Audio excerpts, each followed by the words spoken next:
Maths videos தான் பார்த்துட்டு இருக்கோம். இன்னைக்கு டாபிக் என்னன்னா ப்ராஃபிட் அண்ட் லாஸ் தான் பார்க்க போறோம். இதுல ஒரு 10 சம்ஸ் இருக்கு, 1 by 1 பார்க்கலாம். ஒவ்வொன்றும் ஒரு மாடல். சரி, ஃபர்ஸ்ட் ப்ராஃபிட்னா என்ன அப்படின்னு சொல்லி பார்த்தோம் அப்படின்னா ஃபர்ஸ்ட் நமக்கு என்ன, ஒரு பொருளை வந்து நம்ம வாங்குறோம் விற்கிறோம், அதை பத்திலாம் நம்ம பேசுவோம். சரிங்களா? ஒரு பொருளை நான் 10 ரூபாய்க்கு வாங்குறேன், அதே பொருளை நான் 20 ரூபாய்க்கு விற்கிறேன். அப்ப நான் அடைஞ்ச லாபம் எவ்வளோ அப்படின்னு பார்த்தா 10 ரூபாய். இதை எப்படி நம்ம சதவீதத்துக்கு போடுவோம் அப்படின்னா எவ்வளோ பொருளுக்கு நான் வாங்கணும், எந்த இதுக்கு வாங்கணுமோ அதை தான் நம்ம வந்து கீழே போடுவோம். காஸ்ட் ப்ரைஸ், வாங்கிய விலை தான் கீழே போடுவோம். மேலே அடைஞ்ச ப்ராஃபிட்டாக இருந்தால் ப்ராஃபிட் போடுவோம். ஒருவேளை நான் இதை 5 ரூபாய்க்கு விற்றுருக்கேன் அப்படின்னா எனக்கு 5 ரூபாய் நஷ்டம் அப்படிங்கிற மாதிரி இருக்கும். அப்போ லாஸை வந்து நான் மேலே போடுவேன். இன்ட்டு எப்பவும் போல 100 போட்டோம் அப்படின்னா நமக்கு ப்ராஃபிட்டா லாஸா அப்படிங்கிறது நமக்கு தெரியும். சரிங்களா? ஒரு பொருளை நான் வந்து 10 ரூபாய்க்கு வாங்குறேன், அதே பொருளை நான் 20 ரூபாய்க்கு நான் விற்கிறேன். ஓகேங்களா? அப்போ நான் அடைஞ்ச ப்ராஃபிட் எவ்வளோ? 10 ரூபாய். ஓகேங்களா? 10 ரூபாய் தான். வாங்கின விலையில இருந்தா நம்ம வந்து கம்பேர் பண்ணுவோம், ப்ராஃபிட்டா லாஸா அப்படிங்கிறது. வித்த விலையில இருந்து எப்பவுமே கம்பேர் பண்ண மாட்டோம், வாங்கின விலையில இருந்து. அப்ப எவ்வளவுக்கு வாங்கினேன்? 10 ரூபாய்க்கு நான் வாங்கினேன். அப்ப நான் அடைஞ்ச லாபம் அப்படின்னு சொல்லி பார்த்தோம் அப்படின்னா 10க்கு 10, அப்ப 100% நான் லாபம் அடைஞ்சிருக்கேன். சரிங்களா? அப்ப இது இந்த மாதிரிதான் வந்து நம்ம ஒவ்வொரு சம்மும் போவோம். ஓகேங்களா? இதுவே லாஸா இருக்கு அப்படின்னா வந்து மேல வந்து நம்ம லாஸை போடுவோம். சரி, 1 by 1 பார்க்கலாம். ஃபர்ஸ்ட் இது ஒரு பேசிக்கான சம் தான், எல்லாருமே ஈஸியா ஆன்சர் பண்ணுவோம். 70 ரூபாய் மீது 70 பைசா அப்படிங்கிறது லாபம் பெற்றேன். 70 ரூபாய் ஒருத்தர் வந்து ஒரு பொருளை மேபி வித்திருக்கலாம், 70 ரூபாய்க்கு ஒரு பொருளை வித்திருக்கலாம். அவருக்கு அது மூலம் என்ன கிடைச்சிருக்கு? 70 பைசா வந்து லாபம் கிடைச்சிருக்கு அப்படின்னு சொல்றாங்க. அப்ப 70 பைசா அப்படிங்கிறது எத்தனை ரூபாயா மாத்துறேன். அப்ப 0.7 rupees அப்படின்னு சொல்லிட்டு வரும். ஓகேங்களா?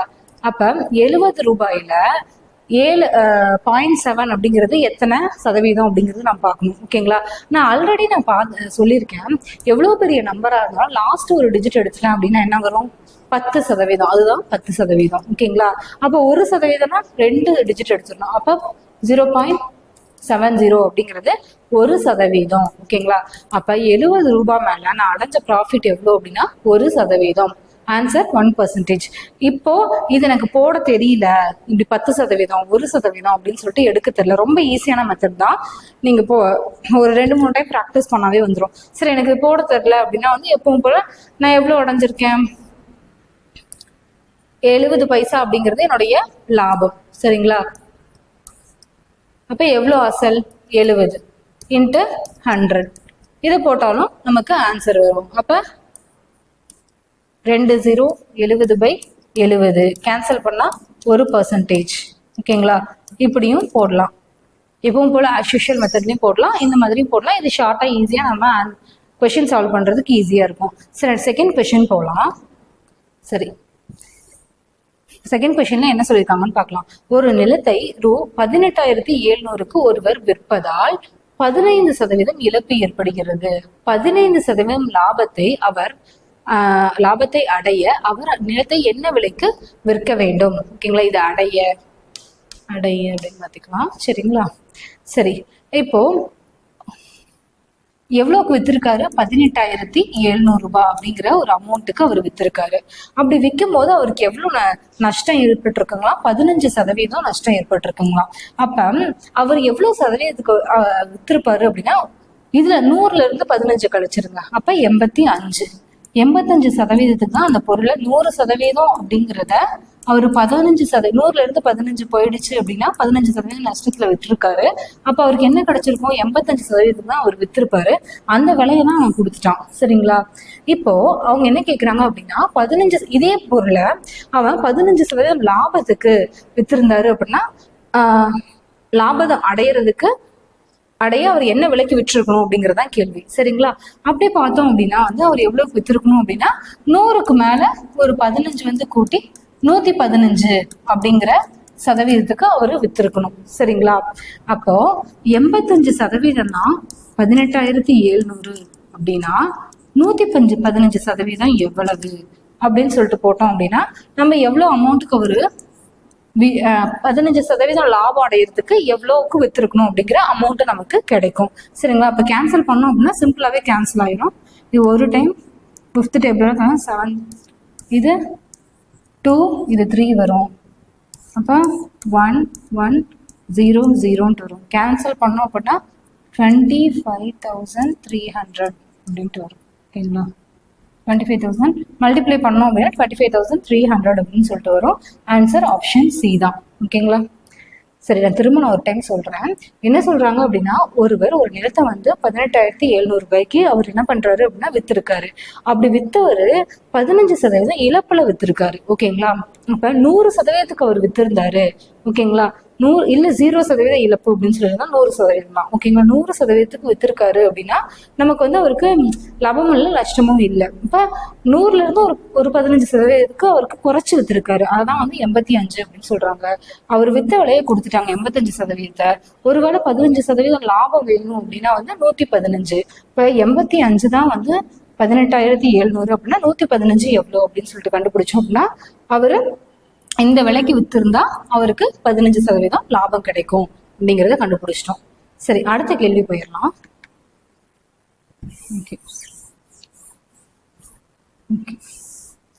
ஆல்பர்ட் பழைய ஸ்கூட்டரை ரூ 4,700க்கு வாங்குகிறார்.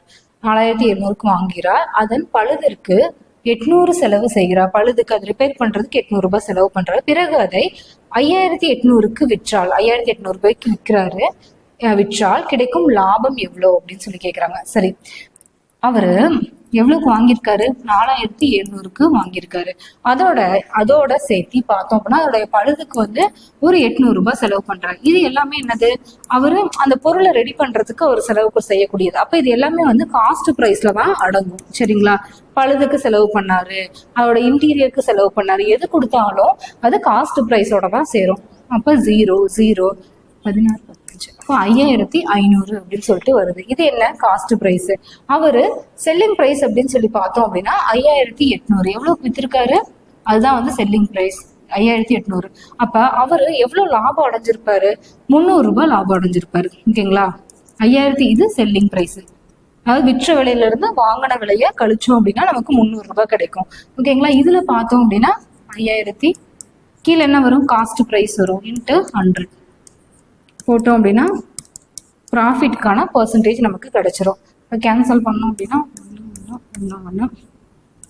1 2 0 2 0 1 1. இப்போ 600/11 வரும். 60/11 அப்படின்னு வரும். அப்போ 5 டைம்ஸ் பேலன்ஸ் 5. அப்போ 5/11 பர்சன்டேஜ் வந்து அவர் லாபம் அடைஞ்சிருப்பாரு. சரி, டைரக்டா நான் இப்படி போடுறேனே 300 மேல போடுறாங்க, கீழே வந்து 5,500 போடுறாங்க. இது வந்து புரிஞ்சுக்கிட்டும் நீங்க போடலாம். இல்லை அப்படின்னா ப்ராஃபிட்க்கு ஒரு ஃபார்முலா இருக்கு.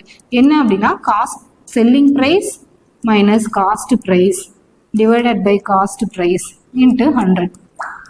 ஓகேங்களா, இப்படியும் நம்ம போடலாம். சரிங்களா, இந்த ஃபார்முலாவை தான் நான் டைரக்டா வந்து இதுல இருந்து இது என்னது செல்லிங் பிரைஸ்ல இருந்து காஸ்ட் பிரைஸை கழிச்சுட்டு காஸ்ட் பிரைஸ் என்ன, வாங்கின விலை என்ன, 5,500 மொத்தமா செலவு போக மீதி இருக்கிறது போட்டேன் அப்படின்னா இன்ட்டு 100 போட்டாலும் அந்த ஆன்சர் தான் வரும். டைரக்டா நான் போட்டிருக்கேன். சரி, அடுத்த கேள்வி போயிடலாம்.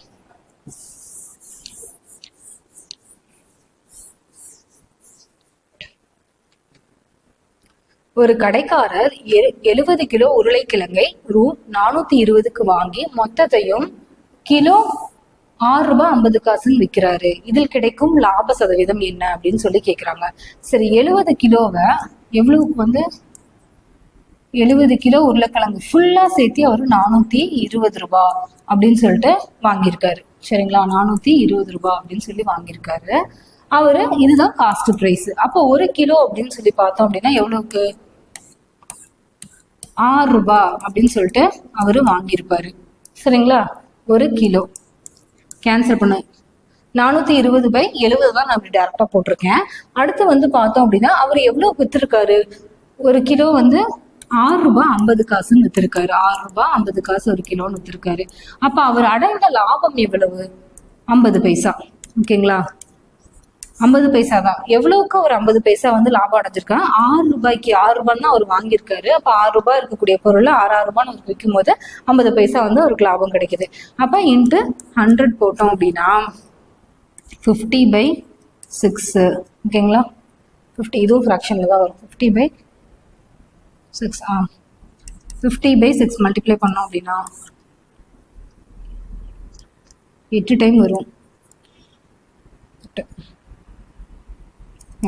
8 2/6 திரும்ப கேன்சல் பண்ணோம் அப்படின்னா 8 1/3% அப்படின்னு சொல்லிட்டு வந்துடும். ஆப்ஷன் சி தான் ஆன்சர். ஓகேங்களா? இப்போ நம்ம டைரக்டா இப்படியும் போடலாம். அப்படி இல்லை அப்படின்னா வந்து ₹6.50 இன்ட்டு 70 கிலோ அப்படின்னு சொல்லிட்டு 70 கிலோவுக்கு கன்வெர்ட் பண்ணியும் போடலாம். நான் 1 கிலோவுக்கு கன்வெர்ட் பண்ணி நான் போட்டிருக்கேன். 70 கிலோவுக்கு கன்வெர்ட் பண்ணீங்கன்னா கீழே டினாமினேட்டர்ல 420 வரும். 70 கிலோவுக்கான அந்த செல்லிங் ப்ரைஸும் 70 கிலோவுக்கான காஸ்ட் ப்ரைஸையும் மைனஸ் பண்ணி போட்டாலும் ஆன்சர் அந்த மாதிரி போட்டாலும் வரும். நான் அந்த 1 கிலோ வச்சு போட்டிருக்கேன். சரி, அடுத்த கேள்வி போயிடலாம்.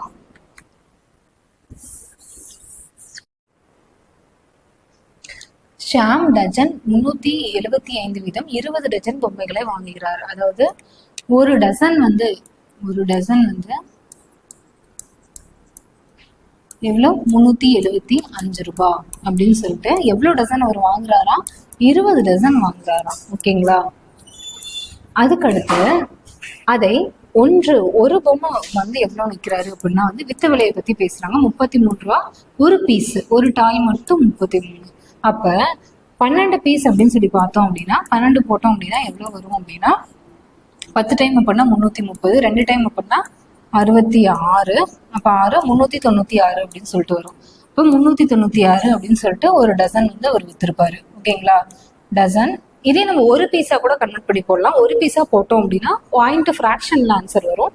அதனால இப்படி போடுறோம். அப்போ இதுல இருந்து, அதாவது இதுதான் வந்து என்னது? செல்லிங் பிரைஸ், விற்ற விலை. விற்ற விலையில இருந்து வாங்கிய விலையை கழிச்சோம் அப்படின்னா நமக்கு எவ்வளவு வரும் அப்படின்னா 21 அப்படின்னு சொல்லிட்டு வரும்.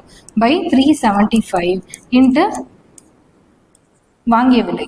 ஓகேங்களா? இன்ட்டு 100. இப்போ கேன்சல் பண்ணோம் அப்படின்னா இது 7th டைம், இது 1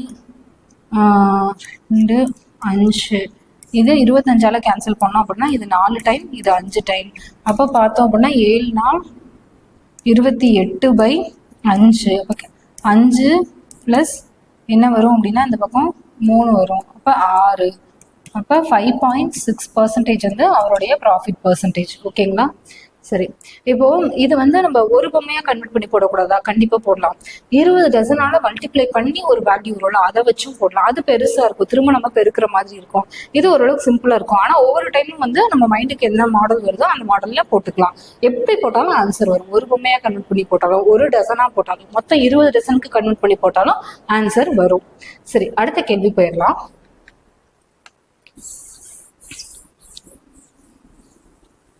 ஒரு நபர் ₹1400க்கு சைக்கிளை வாங்கிறார். அப்ப வாங்கின விலை 1400. பிறகு 15% இழப்பில் விற்கிறார் எனில் சைக்கிளின் விற்பனை விலை என்ன அப்படின்னு சொல்லி கேட்டிருக்காங்க. அப்ப இது ஈஸி தான். அப்ப 1400க்கு ஒரு சைக்கிளை வாங்குறாரு, அதுதான் வந்து காஸ்ட் பிரைஸ். ஓகேங்களா? அவர் எவ்வளவு பெர்சன்டேஜ் இழப்புல வைக்கிறாரு? 15% லாஸ்ட்ல விற்கிறாரு. அப்ப இது எத்தனை சதவீதம்? அவர் வாங்கின விலை இதுதான் வந்து 100%. இப்போ 100ல இந்த 15 போயிடுச்சு அப்படின்னா மீதி எவ்வளவு இருக்கும்? 85%. ஓகேங்களா? அவன் 85%. பிறகு ஓகே 85, இந்த 85% தான் அவரு வித்திருக்காரு அந்த சைக்கிளை. அந்த அமௌண்ட் தான் என்ன அப்படின்னு சொல்லி கேட்குறாங்க. சரிங்களா? அப்போ பார்த்தோம் அப்படின்னா வந்து 100% தான் வந்து 1400 அப்படின்னா 85 எவ்வளவு அப்படின்னு சொல்லி போட்டோம் அப்படின்னா நமக்கு ஆன்சர் வந்துடும். அப்போ இதையும் கேன்சல் பண்ணிட்டு மல்டிப்ளை பண்ணி போட்டோம் அப்படின்னா 1190 அப்படின்னு சொல்லிட்டு ஆன்சர் வரும். ஓகேங்களா? 1190 அப்படின்னு சொல்லிட்டு ஆன்சர் வரும். 14 × 85.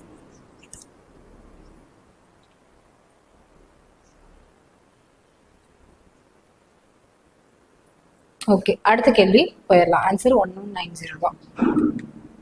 அடுத்த கேள்வி பேசிக்காக தான் இருக்கும். 1 by 1 அடுத்தடுத்த மாடல் வந்து பார்க்கும்போது பார்த்துக்கலாம்.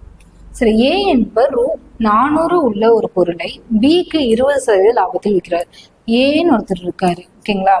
அவரு 400 ரூபாய் இருக்கக்கூடிய பொருளை அவர்கிட்ட ஒரு பொருள் வச்சிருக்காரு. அந்த பொருளை அவர் 400 ரூபாய்க்கு வாங்கியிருந்திருக்கலாம். ஓகேங்களா. அந்த பொருளை வந்து பிக்கு விற்கிறாரு. எவ்வளவு பெர்சன்டேஜ் லாபத்துல விற்கிறாரு அப்படின்னா 20% லாபத்தில் விற்கிறாருன்னு சொல்றாங்க. அப்ப 400ல 10% எவ்வளவு? நான் ஏற்கனவே சொல்லியிருக்கேன், எவ்வளவு பெரிய நம்பரா இருந்தாலும் 10% அப்படின்னா வந்து கடைசியில இருந்து ஒரு டிஜிட் எடுத்துணும். அப்ப 400ல ஒரு டிஜிட் எடுத்துட்டோம் அப்படின்னா 40 அப்படின்னு சொல்லிட்டு வரும். அப்ப 10% அப்படின்னா 40, 20% அப்படின்னா 80. சரிங்களா, 80. அப்ப 80 ரூபாய் லாபத்துல அவர் கொடுத்திருப்பாரு. அப்ப எவ்வளவு கொடுத்திருப்பாரு? 480 ரூபாய் அப்படின்னு சொல்லி கொடுத்திருப்பாரு. அடுத்து என்ன கேக்குறாங்க, பி அதே சிக்கு விற்று, பிங்கிறவர் இன்னொருத்தருக்கு அதை அவர் வச்சுக்கல, இன்னொருத்தருக்கு கொடுக்குறாரு, சிங்கிறவருக்கு கொடுக்குறாரு. விற்று ஏக்கு செலுத்திய தொகையில், ஏக்கு வந்து பி எவ்வளவு செலுத்தினாரோ, எவ்வளவு செலுத்திருப்பாரு அவரு? இவர் 20% லாபம் வச்சு வித்தாரு. அப்ப 480 ரூபாய் அப்படிங்கிறது அதுல 10% லாபம் அடைஞ்சிருக்காரு அப்படின்னு சொல்லிட்டு சொல்றாங்க. அப்போ இவரு ஏக்கு எவ்வளவு சதவீதம் வந்து செலுத்திருக்காரு அப்படின்னா 20% செலுத்திருக்காரு. ஓகேங்களா. அதாவது பார்த்தோம் அப்படின்னா 480 ரூபாய் அப்படிங்கிற தொகையை வந்து இது பண்ணிருக்காரு. ஆனா அவங்க சதவீதத்தை பத்தி பேசல. அவருக்கு செலுத்திய தொகையில எவ்வளவு பெர்சன்டேஜ் லாபம் அடைஞ்சாரு? 10% லாபம் அடைகிறாங்கிறாரு. ஓகேங்களா. அப்ப இதுல 10% தான் சொல்றாங்க. ஓகேங்களா. அப்ப 480ஓட ஒரு 10% நம்ம கூட்டிக்கணும். ஓகேங்களா. ஒரு 10% கூட்டிக்கணும். அப்ப நான் ஏற்கனவே சொன்ன மாதிரி தான் 480 இருந்து ஒரு டிஜிட் எடுத்துட்டோம் அப்படின்னா 48 அப்படின்னு சொல்லி கிடைக்கும். அதுதான் 10%. அப்ப 48, 8, 2, 1, 528. ஓகேங்களா. அப்ப பிக்கு சி செலுத்திய தொகை எவ்வளவு? பிக்கு சி வந்து சிக்கு பி செலுத்திய தொகை தான் கேட்டிருப்பாங்க. மாத்தி இருக்கு. சிக்கு பி செலுத்திய, கரெக்டா தான் இருக்கு, நான் தான் மாற்றிக்கிட்டேன். பிக்கு சி செலுத்திய தொகை வந்து 528 ரூபாய் அப்படின்னு சொல்லிட்டு அவரு செலுத்திருப்பாரு. அப்ப இந்த மாதிரி ப்ராப்ளம் போடும்போது ஒவ்வொரு டைம் போடும் போதே கால்குலேட் பண்ணிட்டா ரொம்ப ஈஸியா இருக்கும். சரிங்களா. இல்ல எனக்கு வந்து தெரியல அப்படின்னா எப்பவும் போல வந்து நம்ம பெர்சன்டேஜ் படி போட்டோம் அப்படின்னா 20% லாபம். அப்ப 120/100 × 400 இப்படி கூட போடலாம். சரிங்களா. இப்படி போட்டாலும் 480 வரும். அடுத்து வந்து 480ல அவரு 10%/100 போட்டாலும் ஆன்சர் வரும். ஓகேங்களா. ஓகே, அடுத்த கேள்வி போயிடலாம். ஒருவர் ஒரு பொருளை 100க்கு விற்றால், ஒருவர் ஒரு பொருளை வந்து 100 ரூபாய்க்கு விற்கிறாரு. அப்படி வித்தாரு அப்படின்னா 15 ரூபாய் அவருக்கு லாபம் கிடைக்குது. அவரது லாப சதவீதம் என்ன அப்படின்னு சொல்லி கேக்குறாங்க. சரிங்களா. ஒருவர் ஒரு பொருளை வந்து எவ்வளவுக்கு விற்கிறாரு? 100 ரூபாய்க்கு விற்கிறாரு. இது என்னது? Selling price. ஓகேங்களா. அவர் எவ்வளவு லாபம், ப்ராஃபிட் கிடைக்குது? 15 ரூபாய் கிடைக்கிறது. ஓகேங்களா. அப்ப அவருடைய லாப சதவீதம் என்ன? இதே காஸ்ட் பிரைஸ் 100 ரூபாய், ப்ராஃபிட் 15 அப்படின்னா டைரக்டா நான் 15 ரூபாய் அப்படின்னு சொல்லியிருக்கலாம். ஆனா அவன் செல்லிங் பிரைஸ் தான் வந்து என்ன கொடுத்திருக்கான்? 100 ரூபாய் அப்படின்னு சொல்லி கொடுத்திருக்கான். அப்போ காஸ்ட் பிரைஸ் எவ்வளவு அப்படின்னு கண்டுபிடிக்கணும் அப்படின்னா நமக்கு எப்பவும் போல cost price, selling price minus cost price, அதுதான் ப்ராஃபிட். ப்ராஃபிட் 15 கொடுத்திருக்காங்க. இப்போ 100 மைனஸ் 100 இது காஸ்ட் பிரைஸ். இப்போ வந்து காஸ்ட் பிரைஸ் எவ்வளோ அப்படின்னா 85 அப்படின்னு சொல்லிட்டு சொல்லிடலாம். ஓகேங்களா. இப்போ 100ல இருந்து 15ல இருந்து கழிச்சோம் அப்படின்னா டேரக்டாவே சொல்லிடலாம். இல்லை அப்படின்னா இது எப்படி வந்துச்சு அப்படின்னா இந்த மாதிரி கூட நம்ம போடலாம். அடுத்து வந்து பார்த்தோம் அப்படின்னா அவர் அடைந்த லாப சதவீதம் எவ்வளோ அப்படின்னு சொல்லி கேட்டிருக்காங்க. 15 ரூபாய் தான். காஸ்ட் பிரைஸ் தெரிஞ்சாதான் நம்ம லாபமே பார்க்க முடியும். என்ன எவ்வளோ பெரிய சமா இருந்தாலும் ஃபர்ஸ்ட் காஸ்ட் பிரைஸை கண்டுபிடிச்சிடணும். இன்ட்டு 100 கேன்சல் பண்ணோம் அப்படின்னா 3 டைம்ஸ் வரும். இது 17 அப்படின்ட்டு வரும். இப்போ 300/17 அப்படின்னு சொல்லிட்டு வரும். அப்போ கேன்சல் பண்ணோம் அப்படின்னா 17 11/17 அப்படின்னு சொல்லிட்டு ஆன்சர் வரும். ஓகேங்களா. பொறுமையாக கேன்சல் பண்ணீங்கன்னா 17 டைம்ஸ் வரும். அதுக்கப்புறம் ஒரு 11 மீதி இருக்கும். அப்போ 11/17 அப்படின்னு சொல்லிட்டு போட்டுடலாம். சரி, அடுத்த கேள்வி போயிடலாம். ஒரு கடைக்காரர் தனது விற்பனை விலையில் 22.5% லாபம் கிடைக்க வேண்டுமென நினைக்கிறார். ஒரு வாரத்தில் அவர்களுடைய விற்பனை வந்து 392 எனில் கிடைத்த லாபம் எவ்வளவு அப்படின்னு கேட்டிருக்காங்க. இதுக்கு முன்னாடி வரலும் பார்த்தோம் அப்படின்னா வாங்கிய விலையில தான் வந்து லாபம் சொல்லியிருப்பாங்க. ஓகேங்களா.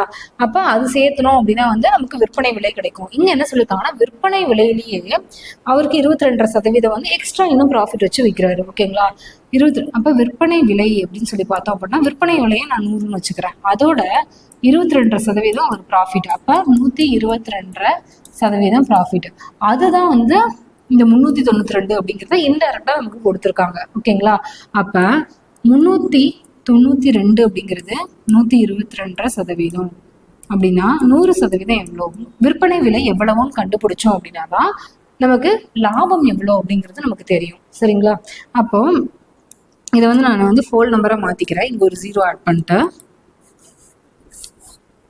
1225ன்னு சொல்லிட்டு இப்போ கேன்சல் பண்ணோம் அப்படின்னா இது 25 டேபிளால் கேன்சல் பண்ணோம் அப்படின்னா 40 அப்படின்னு சொல்லி வரும். இது 49ன்னு சொல்லிட்டு வரும். இப்போ திரும்ப வந்து 7th டேபிளால் கேன்சல் பண்ணோம் அப்படின்னா 7, 5, அதுக்கப்புறம் 6 அப்படின்னு சொல்லிட்டு வரும். திரும்ப கேன்சல் பண்ணோம் அப்படின்னா 8, இப்போ 360. அப்போ 360 அப்படிங்கிறது அவருடைய விற்பனை விலை. ஓகேங்களா? அந்த விற்பனை விலையோட ப்ராஃபிட் சேர்ந்து தான் வந்து எவ்வளோ 392 அப்படின்ட்டு இருக்கு. ஓகேங்களா? லாபத்தோட சேர்த்து. அப்போ அவருக்கு கிடைச்ச லாபம் எவ்வளோ அப்படின்னு சொல்லி பார்த்தோம் அப்படின்னா இதில் பார்த்தோம் அப்படின்னா 60 - 360 மைனஸ் பண்ணிட்டோம் அப்படின்னா 320. சாரி, 320 மைனஸ் பண்ணிட்டோம் அப்படின்னா 72 அப்படின்னு சொல்லிட்டு கிடைக்கும். இப்போ ஆன்சர் வந்து அவர் கிடைச்ச லாபம் வந்து 72 ரூபாய் அப்படின்னு சொல்லிட்டு வரும். சரி, அடுத்த கேள்வி போயிடலாம்.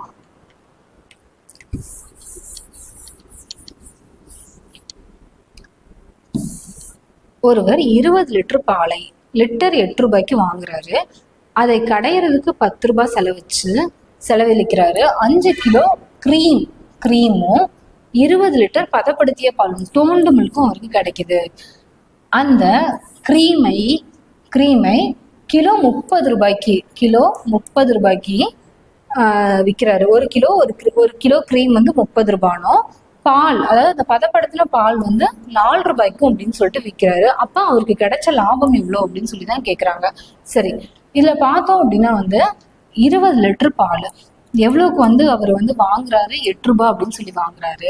அதை பார்த்தோம் அப்படின்னா அவருக்கு 160 ரூபாய் செலவாயிருக்கு. அதோட சேர்த்து இல்லாமல் அதை வந்து அவர் கடையிறதும் வந்து இதில் தான் சேரும். அப்போ 10, அப்போ 170 ரூபாய் வந்து அவர் போட்ட இன்வெஸ்ட்மெண்ட். இதுதான் காஸ்ட் ப்ரைஸு. அடுத்து செல்லிங் ப்ரைஸ் என்ன? இதை வந்து அவர் அப்படியே வித்திருந்தாரு அப்படின்னா நமக்கு பிரச்சனை இல்லை. அதை வந்து அவர் மாத்துறாரு, இன்னொரு ஃபார்மாக மாத்துறாரு. இதுல இருந்து அவருக்கு என்ன கிடைக்குது? கிரீம் கிடைக்குது. இன்னொன்று வந்து என்ன அப்படின்னா பதப்படுத்திய பால்னு சொல்லக்கூடிய டோன்டு மில்க் கிடைக்குது. ஓகேங்களா? அப்போ கிரீம் வந்து எவ்வளோ கிடைக்குது அப்படின்னா 5 கிலோ கிடைக்குது. ஓகேங்களா? பதப்படுத்திய பால்னா அதே 20 லிட்டர் தான். ஓகேங்களா? ஆனால் இந்த 5 கிலோ, 1 கிலோ வந்து 30 ரூபாய் அப்படின்னு சொல்லிட்டு கிரீமும், டோன்டு மில்க் அப்படின்னு சொல்லி பார்த்தோம் அப்படின்னா 4 ரூபாய் 1 லிட்டர் அப்படின்னு சொல்லிட்டு கிடைக்குது. அப்போ 5 கிலோ இதை தான் வந்து அவர் சேல் பண்ணுவார். ஓகேங்களா? அப்போ பார்த்தோம் அப்படின்னா 150 பர் கிலோ அப்படின்னா வந்து 5 கிலோ வந்து 150 ரூபாய் அப்படின்னு சொல்லி வித்திருப்பாரு. இது பார்த்தோம் அப்படின்னா 80 அப்படின்னு சொல்லி வித்திருப்பாரு. அப்போ டோட்டலாக பார்த்தோம் அப்படின்னா 23. அப்போ 170 ரூபாய் செலவு பண்ணி 230 ரூபாய்க்கு அவர் வித்திருக்காரு. ஓகேங்களா? அப்போ 230லேருந்து 170 அப்படிங்கிறது போயிடுச்சு. டிவைடட் பை 170 × 100 போட்டோம் அப்படின்னா அவருக்கு கிடைச்ச ப்ராஃபிட் என்ன அப்படின்னு சொல்லிட்டு தெரிஞ்சிடும். ஓகேங்களா? இதை வந்து பொறுமையாக கேன்சல் பண்ணி போடுற மாதிரி தான் இருக்கும். இந்த சைடில் வந்து ஒரு 30 60 பை 170 × 100 கேன்சல் பண்ணோம் அப்படின்னா 600 பை 17 அப்படின்னு சொல்லிட்டு வரும். இப்போ இது கேன்சல் பண்ணோம் அப்படின்னா 37.5 அப்படின்னு சொல்லிட்டு கிடைக்கும். ஓகேங்களா? 37.5 கிடைக்கும். பொறுமையாக கேன்சல் பண்ணி போடுங்க, ஆன்சர் வந்துடும். சரி, இன்னைக்கு கிளாஸ்ல வந்து நம்ம பார்த்தோம் அப்படின்னா ஒரு 10 சம்ஸ் பார்த்தோம். அடுத்தடுத்த கிளாஸஸ்ல வந்து ப்ராஃபிட் அண்ட் லாஸஸோட அடுத்தடுத்த டஃப் லெவல் மாடல்ஸ் வந்து நம்ம பார்க்கலாம். மறக்காம அரிஹர் அகாடமி சேனல் சப்ஸ்கிரைப் பண்ணுங்க, ஷேர் பண்ணுங்க, பெல் ஐக்கான் கிளிக் பண்ணிக்கோங்க. தேங்க்யூ.